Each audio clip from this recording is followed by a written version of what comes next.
हमारे पांडुरंग भगवान के अनेक भक्त हुए, उनमें से एक भक्त हुई सक्कूबाई। कौन हुई? सक्कूबाई। तो सक्कूबाई की कथा मैंने सुनाई है पहले भी, पर मैंने एक ग्रंथ में कुछ अलग भी पढ़ा पंढरपुर में ही। आज स्मृति में आया तो सुना देता हूं आपको, ध्यान से सुनिएगा। सक्कूबाई एक वैष्णव कुल में जन्म हुआ। सक्कूबाई का परिवार, माता पिता भाई बंधु सब भक्त थे। सक्कूबाई का बाल्यकाल और विवाह से पूर्व का जीवन इतना अच्छा था क्योंकि सब भक्त थे। लेकिन विवाह के बाद कन्या कैसे कुल में जाएगी इसका कोई प्रमाण नहीं दे सकता। सक्कूबाई का विवाह किया गया, लेकिन परिवार ऐसा मिला विपरीत, और विपरीत ही नहीं, विपरीत की पराकाष्ठा। कई घर ऐसे होते हैं जहां सास ससुर अनुकूल नहीं है, लेकिन पति अनुकूल है तो भी निर्वहन किया जा सकता है। पति अनुकूल नहीं है लेकिन सास ससुर अच्छे तो भी निर्वहन हो जाता है। बहुत सौभाग्यशाली मानिए कि सब अनुकूल हैं, माता पिता सास ससुर पति बच्चे सब अनुकूल हैं, तो बहुत बड़ी कृपा है ठाकुर जी की, नहीं तो कोई ना कोई प्रतिकूल ही रहता है। तो सक्कूबाई का तो ऐसा जीवन, ससुर जी भी प्रतिकूल, सासू मां भी प्रतिकूल, देवर ननद भी प्रतिकूल, और अंत तो गत्वा पति भी प्रतिकूल। कोई भी उनका था नहीं। सावधानी से सुनिएगा, प्रतिकूल थे सब। सक्कूबाई घर में आई हैं, ब्याह करके आई, ब्याह करके आते ही पहले दूसरे दिन से ही सास ने डांटना, गाली देना, बुरी तरीके से बात करना, बेवजह बिना किसी अपराध के सक्कूबाई को कष्ट देना प्रारंभ कर दिया। परंतु सक्कूबाई ने विचार किया कि अब ये मेरा परिवार है, अब जैसा भी है मुझे स्वीकार तो करना है। सक्कूबाई निर्वहन कर रही थी वहां पर। एक दिन सक्कूबाई अपने भवन से बाहर जल भरने के लिए सरोवर के पास गईं। तभी जय जय राम कृष्ण हरि, जय जय राम कृष्ण हरि, राम कृष्ण हरि कीर्तन करते हुए वारकरी वारी जा रही थी पंढरपुर। वारी समझते हैं? जाती है ना, आषाढ़ी एकादशी पर वारी जाती है।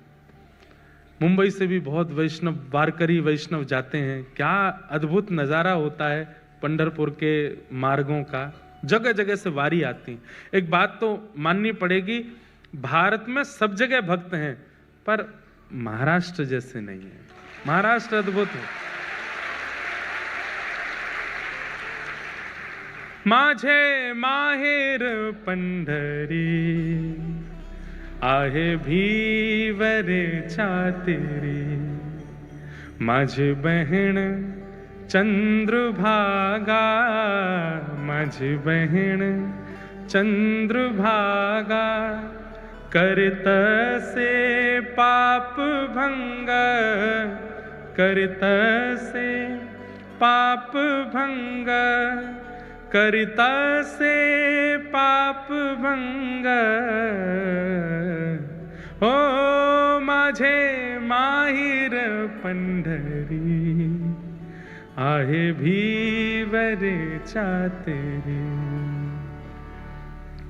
एका जनार्दनी शरण, एका जनार्दनी शरण। ये महाराष्ट्र की कृपा है, हम आते रहते हैं तो हमको मराठी अभंग 2-3 याद हो गए हैं, थोड़े थोड़े आते हैं।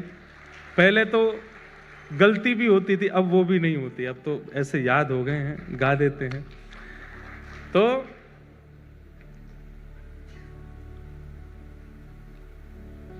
बाप आई आई, माझे विठ्ठले रखुमाई, माझे विठ्ठले रखुमाई, माझे विठ्ठले रखुमाई,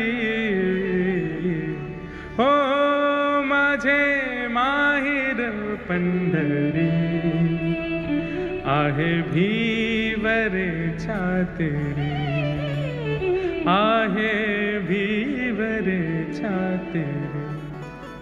ऐसे श्री पंडरीनाथ गाते हुए निमग्न होते हुए जय जय राम कृष्ण हरि का उद्घोष गरज करते हुए वारकरी जा रहे थे पंढरपुर। और बंधुओं, जब अत्यंत वैष्णव व्यक्ति नाम धुन सुन लेता है ना, तो वो रोक नहीं पाता स्वयं को।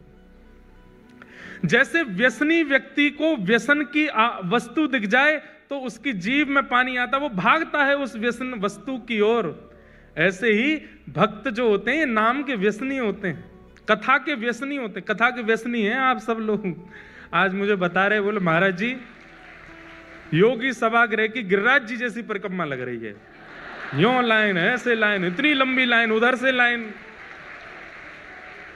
मेरे को लाके वीडियो दिखाया, मैं खुद मैंने कि यार ऐसी वाली फीलिंग आ जाती कि हम कुछ हैं क्या। इतने लोग, लेकिन भगवान करे ये भाव कभी आवे ही नहीं। और आप ऐसे ही लंबी लंबी लाइन लगा के आते रहो, कथा सुनते रहो, जहां जगह मिले बैठ जाओ, बस सुनो। तो क्या बता रहा था मैं?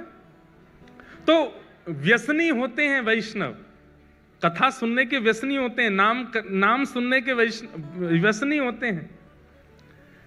सक्कू बाई तो स्वयं को रोक नहीं पाई, उठ करके नृत्य करना चाहती थी, लेकिन अड़ोस पड़ोस की माताएं भी थी साथ में, तो रुक गई,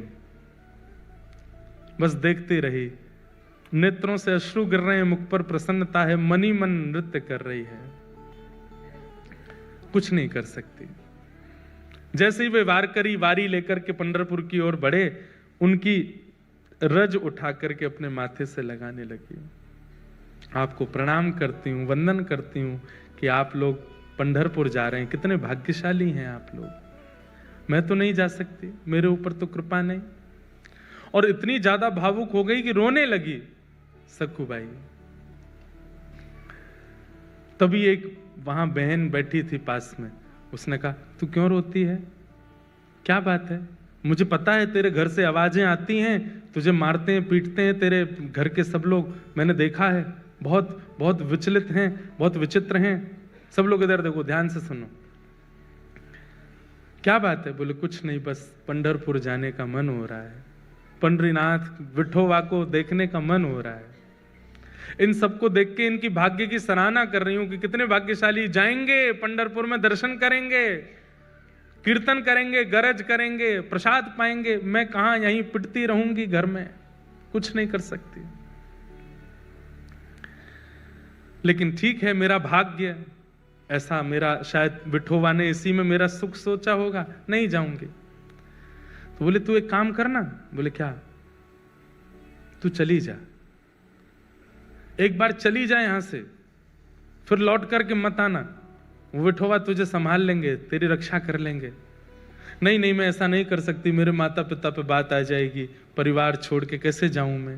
बोले तू जाना, कब तक विचार करती रहेगी? ये तो ऐसे ही करते रहेंगे तेरे साथ। आज वारी मिल गई है, इसके सारे चली जाएगी, कल को वारी नहीं मिलेगी, कल को कोई वैष्णव जाते हुए नहीं दिखेंगे, कैसे जाएगी? अभी तो इनके बीच तू पहुंच जाएगी पंढरपुर, चली जा। मन में ऐसी स्थिति बनी, जाऊं नहीं जाऊं, जाऊं नहीं जाऊं। अंत तो गत्वा सक्कूबाई सब छोड़ छाड़ करके दौड़ पड़ी और वारी में जाकर के निकल पड़ी पंढरपुर की ओर। परंतु ऐसा है ना कि कई लोग तो आपकी भक्ति में सहायक होते हैं, और कई लोग जो होते हैं उनको ये लगता है ये क्यों कर रहा है भक्ति, इसकी तो शिकायत होनी चाहिए। जो 2-4 माताएं बहनें और थी, उन्होंने सक्कूबाई की सास को जाकर बता दिया। बोले अरे बहू तो निकल गई हाथ से। बोले कहां गई? बोले वो वारी जा रही है पंढरपुर, उसमें नाच रही है, संतों के बीच में नाच रही है और नाचती हुई जा रही है, सब छोड़ छाड़ के निकल गई है।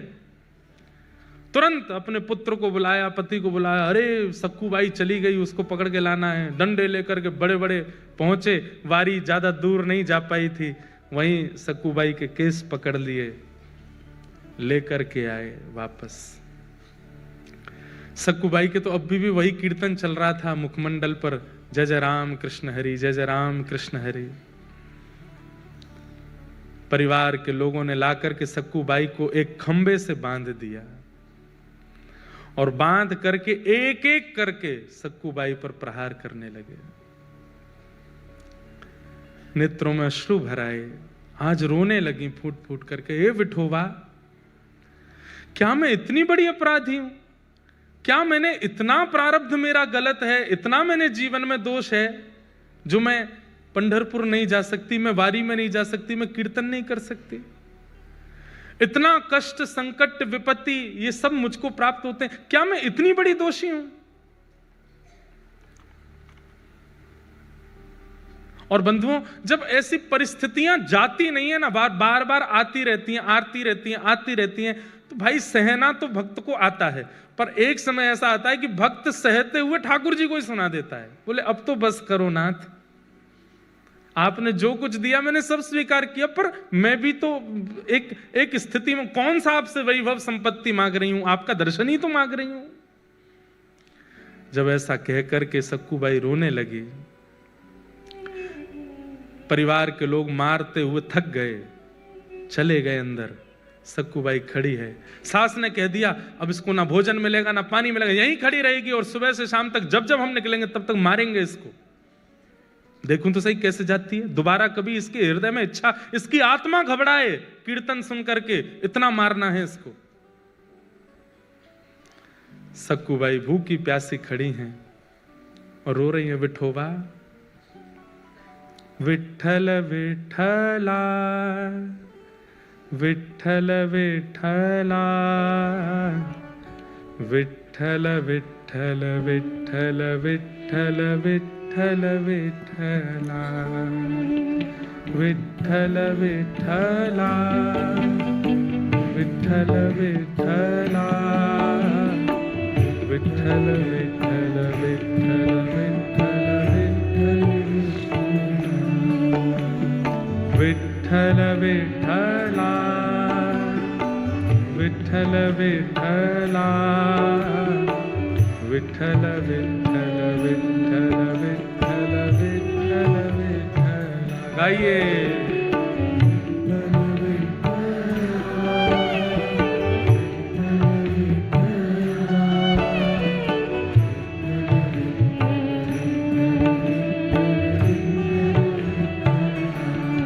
सक्कूबाई गा रही है और इतने में ही एक गांव की ही, जो जैसे नवारी साड़ी पहनते हैं ना यहाँ महाराष्ट्र में, लांग लगा करके माताएं ऐसे तैयार होती हैं, गजरा वजरा पहन करके, बिल्कुल ऐसी नवारी साड़ी पहन करके सांवली सी एक सखी, स्वयं पंडरीनाथ भगवान ही एक सखी बन करके आए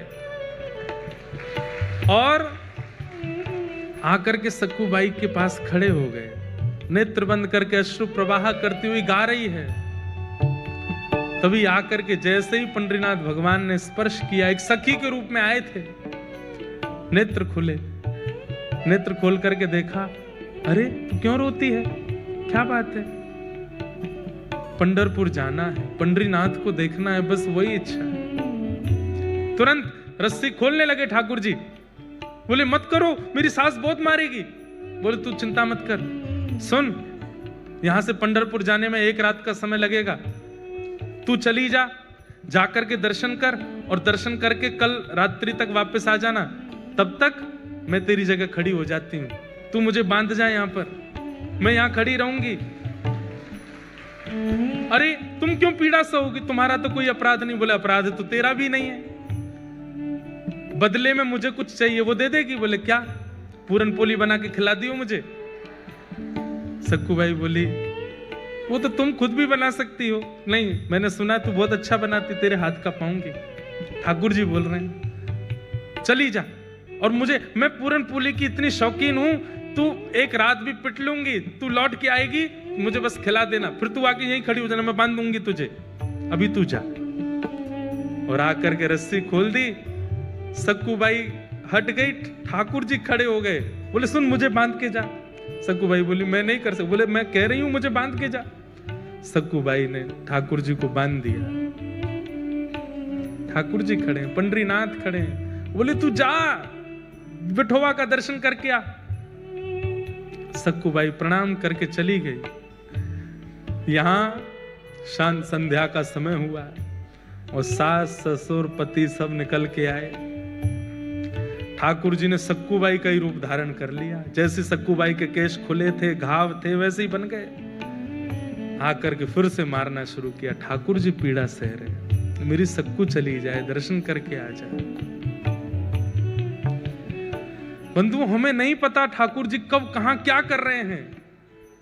आज भी मेरी परिस्थिति के लिए, आपकी परिस्थिति के लिए, हम सबकी परिस्थिति के लिए कहीं तो कुछ कर रहे हैं, वो हमें नहीं पता चलता है।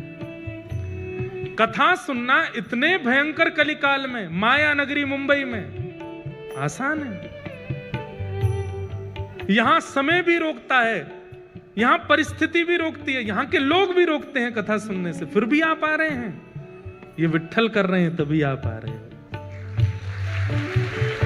आपको रोकने वाले, आपको टोकने वाले, आपकी परिस्थितियों को किसी भी प्रकार से करने वाले उन लोगों को लेट कर देते होंगे। उनको कैसे भी करके उनका फोन एंगेज जा रहा होगा, आपसे बात नहीं हो पा रही होगी। कुछ भी करके ठाकुर जी ऐसी परिस्थिति बनाते कि तू जा, कथा सुन, ताकि तेरी भक्ति में और वर्धन हो जाए।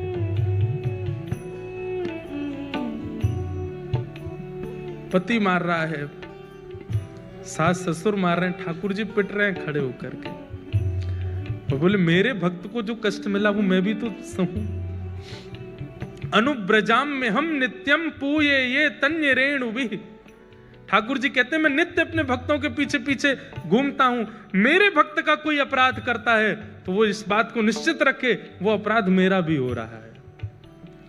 मेरे भक्त के मुख पर तुम गाली दे रहे हो तो मेरे सामने खड़े होकर के गाली देने में तुमको जैसा लगेगा वैसा ही हो रहा है। तुम मुझे ही गालियां दे रहे हो। सक्कूबाई तो पहुंच गई पंढरपुर, यहां ठाकुर जी पीड़ा सह रहे हैं। सुबह का समय हुआ, रात निकल गई, ठाकुर जी खड़े रहे भूखे प्यासे। पति आता था रोज रस्सी देखने के लिए, ढीली तो नहीं हो गई। और जैसे ही सक्कूबाई की रस्सी पेट के पास से पकड़ करके देखी ढीली तो नहीं है, जैसे ही हाथ लगाया तो ठाकुर जी के अंग का स्पर्श जैसे ही पति को हुआ, उसके चित्त में दया का संचार होने लगा, दया की भावना आने लगी। बंधुओं, जब कभी भी इस संसार में दुनिया निर्दयी हो गई हो लेकिन आपके चित्त में तब भी दया आई हो तो ये बात याद रखना, ठाकुर जी ने छुआ है आपको, इसीलिए दया आ रही है, इसीलिए प्रेम आ रहा है। ये दया की भावना, ये प्रेम की भावना, ये सरल स्वभावना, ये आपका नहीं है। आप सब तो राक्षस हैं। हमारे अंदर ये सहज स्वभाव का प्रादुर्भाव ठाकुर जी के स्पर्श से होता है। जब जब दया आवे, जब जब किसी के ऊपर करुणा आवे, किसी के ऊपर दया आवे, किसी की सरलता, किसी के प्रति दीन भाव आवे, समझना ठाकुर जी ने छुआ है। सक्कूबाई के पति ने जैसे छुआ तो दया आ गई। कितनी दया आई? भूखी है, 2 दिन से कुछ खाया नहीं तूने, चल अभी मां पिता को आने में देर है, तब तक मैं रस्सी खोल देता हूं, कुछ खा ले, खुद बना के खा ले। रस्सी खोल दी। और सुन, मेरे लिए भी बना देना। थोड़ी दया ही आई है, ज्यादा थोड़ी आई है, थोड़ी सी दया आई है। आहा, आप ये मत सोचिए कि वो कितना निर्दयी है, ये सोचिए कि एक सक्कूबाई के कारण ठाकुर जी कितनों भक्तों के हाथ का बना हुआ प्रसाद ठाकुर जी पाते हैं। ठाकुर जी के हाथ का बना हुआ प्रसाद ये दुष्ट निशाचर पाने जा रहे हैं सक्कूबाई के कारण। ठाकुर जी आटा लेकर के आए हैं और जो सामग्री होती है पूरन पोली में सब ठाकुर जी व्यवस्थित कर रहे हैं। अपने हाथ से आटा मार रहे हैं, उसके अंदर वो जो मीठा मीठा सामग्री होते है उसको धर रहे हैं, बेल रहे हैं अपने हाथ से, कोमल हाथों से। ठाकुर जी ऊपर वैकुंठ में बैठी लक्ष्मी रो रही है ठाकुर जी को देख के। ये कैसा सौभाग्य, एक भक्त के लिए ठाकुर जी कितना करते हैं। अभी बंधुओं जनाबाई का प्रसंग नहीं आया, नहीं तो नेत्रों के अश्रु रुकेंगे नहीं। ये पंडरीनाथ भगवान की ऐसी ऐसी लीलाएं हैं कि मैं क्या सुनाऊं आपको। अपने हाथ से पूरन पोली बना रहे हैं और कहां परमात्मा सबसे पहले आरोगते हैं, लेकिन आज भक्त के परिवारियों को पवा रहे हैं, उसके पति को पवा रहे हैं, उसकी माता बहन को पवा रहे हैं, उसके सास ससुर को पवा रहे हैं। उसके बाद पति कहता है तू भी पाले। अंत में ठाकुर जी स्वयं पार, आधा कोर पाया, पूरा पा भी नहीं पाए। किसी ने पूछा ठाकुर जी आप क्यों नहीं पा रहे हो? अपने हाथ का बनाया आज तक नहीं पाया, सदा भक्तों के हाथ का ही पाया है, स्वाद नहीं आ रहा है।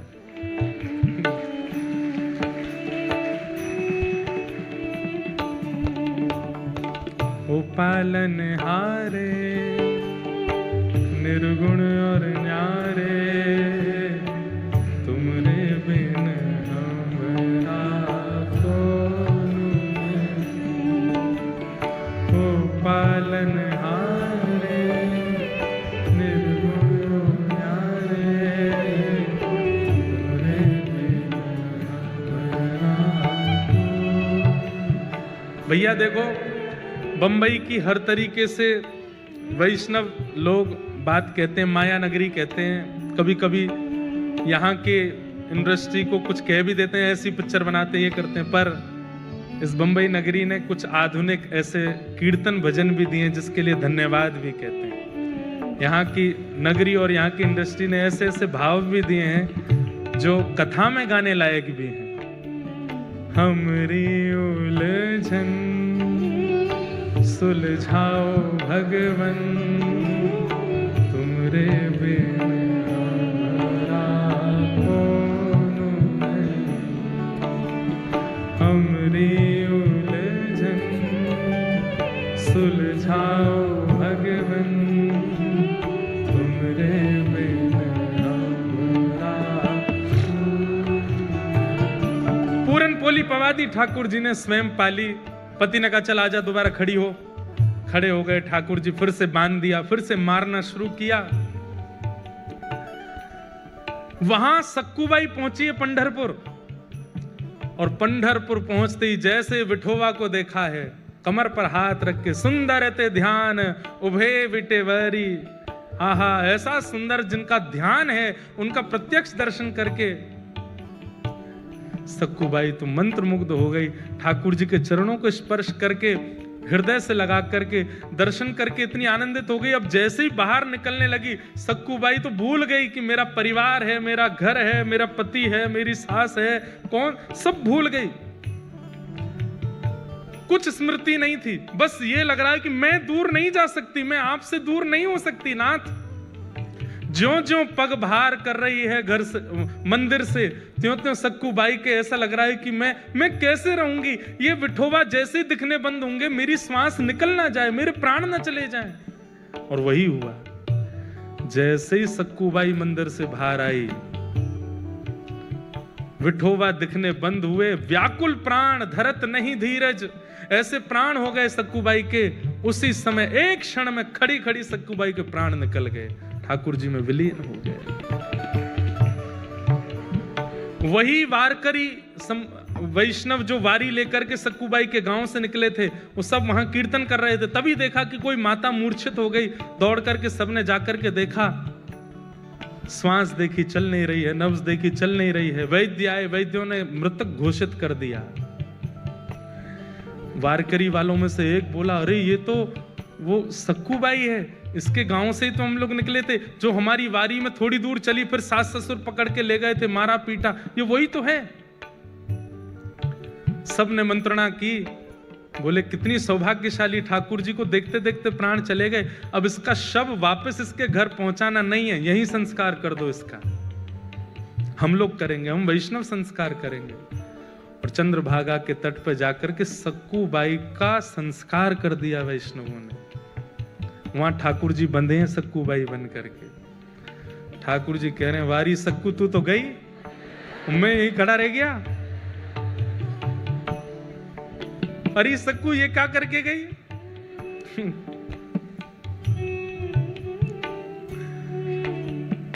तब रुक्मणी जी को चिंता हुई कि सक्कू तो वैकुंठ पहुंच गई, ठाकुर जी में सक्कू बने खड़े हैं।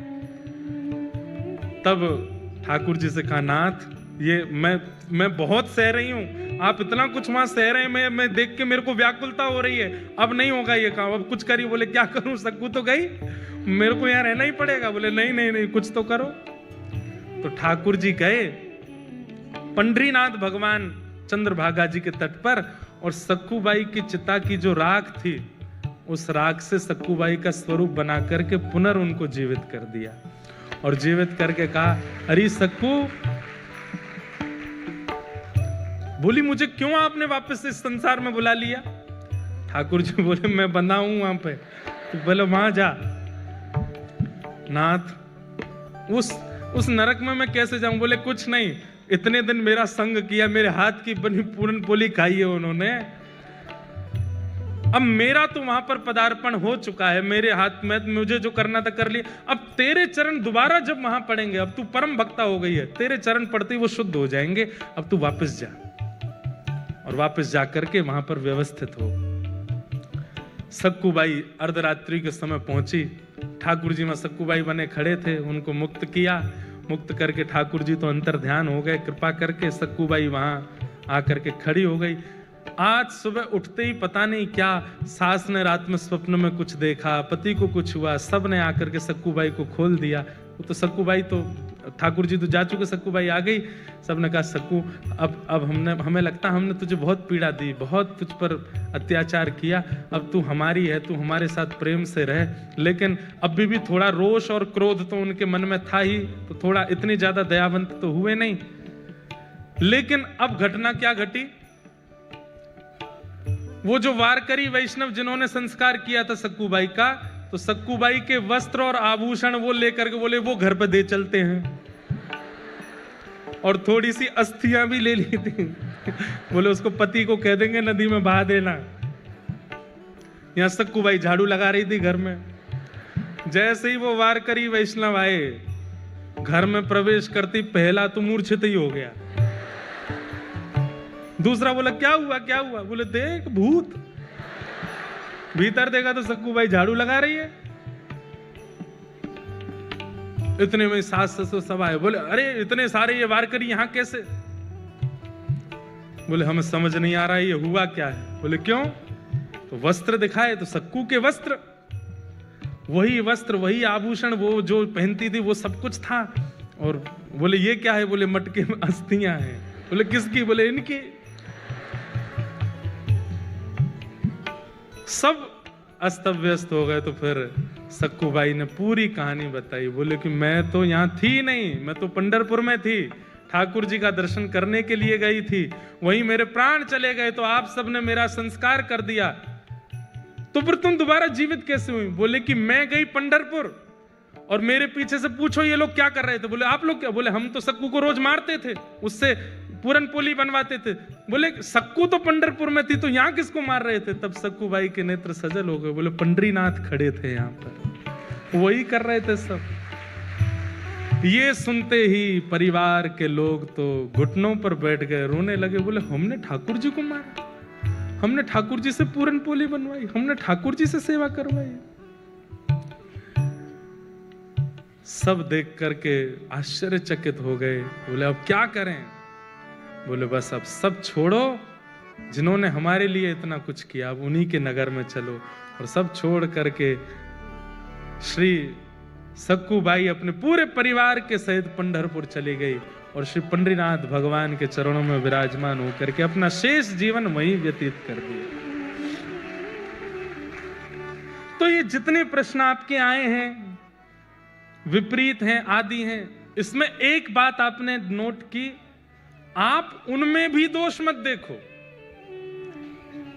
ये बात करने में बहुत कठिन है, पर अगर कर लोगे तभी तो सक्कू बन पाओगे, तभी तो प्रहलाद बन पाओगे, तभी तो ध्रुव बन पाओगे। नहीं कर पाओगे तो फिर आप रमेश हरेश जो भी हो वो रह जाओगे। ये करना पड़ेगा कि आपको उनमें दोष ना दिखे, आपको उनमें कमियां ना लगे।